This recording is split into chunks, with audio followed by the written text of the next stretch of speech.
Hey everyone, it's Megan with Haunt Junkies, and this is our Skullway in our home haunt, McLeod Manor. Want to know how we did it? A lot of time and these materials. You know how to read, so I won't.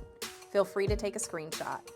The molds we used were the ABS plastic flatback and full skull silicone molds from Pacific Mold Designs, and we used two different types of foam. Flexible foam on the walls people would bump into, and rigid on the others. And we used a lot of it. So they say you're not supposed to use foam with ABS plastic molds, but we're rebels and we're convinced we could make it work.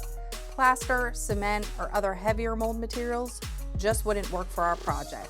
So we started by testing lots of different methods, like liquid latex. We melted out a few eye sockets in the process, but found out the secret sauce to making the foam work was applying a very heavy coat of release agent, followed by mold release spray. Now let's get to mixing. The rigid foam was an easy 1-to-1 ratio, and 2 ounces of each did the trick for the full skull molds. Make sure to use separate craft sticks for stirring and scraping each cup to avoid unwanted reactions. Then mixa. Once both parts are combined and start thickening, pour it into your mold. We like to roll it around so every little nook and cranny is fully coated to ensure all the details are captured in the cast. We also use an ace bandage to avoid unwanted extra expansion, but that's totally optional depending on the look you're going for. After waiting about 2 hours, our skulls were ready. I wish they came out as easily as we make it look here. Ta-da! One down and only 800 and some more to go. Believe me when I tell you, this took forever. Now, let's talk flexible foam. This mixed ratio was not as simple as the rigid. These ratios were 80 part A to 100 part B based on weight, so it required a trip to our friendly neighborhood smoke shop for a scale.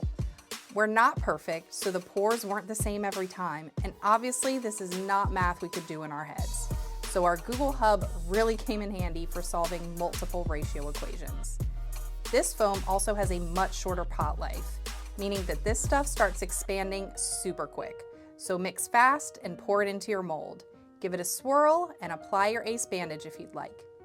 Details aren't as sharp because the expansion is lower and density is higher than the rigid foam, but these skulls are much more durable. Figuring out the right amount of foam for the flatbacks was a little harder, but we managed. They all didn't come out perfect, but that's cool. We liked the different looks. So many skulls! To create the variety of looks we wanted, we used multiple molds and cut some of the full skulls in half. Others we chopped the bottom jaw off or cut them at an angle so they would sit differently on the wall. Any extra material we sanded away. If we could do it all again, we would make the flat bottoms we created look a little more natural, but it is what it is. After they were cut, they got a good coat of Kills primer. Once that dried, Jacob Bean wood stain was painted on with a chip brush and then the excess wiped off with a shop towel. To give them extra depth, I took a small paintbrush with a darker polyurethane stain inside the eyes and nose and defined the deeper crevices. Our home had been transformed into a skull-making factory. We had so many garbage bags full of skulls at all different levels of completion. Newly created, only cut and primed, cut, primed, and stained.